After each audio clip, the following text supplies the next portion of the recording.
शरीर सङ्क्रमणसँग कसरी लड्छ?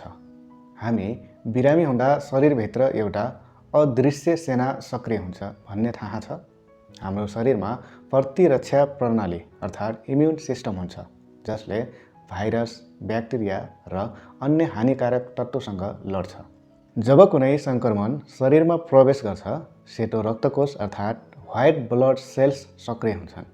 केही कोषहरूले आक्रमणकारीलाई नष्ट गर्छन् भने केही भविष्यका लागि सम्झना राख्छन्, जसलाई इम्युन मेमोरी भनिन्छ। यसै कारणले शरीरले पहिले सामना गरिसकेको केही सङ्क्रमणसँग छिटो प्रतिक्रिया दिन सक्छ।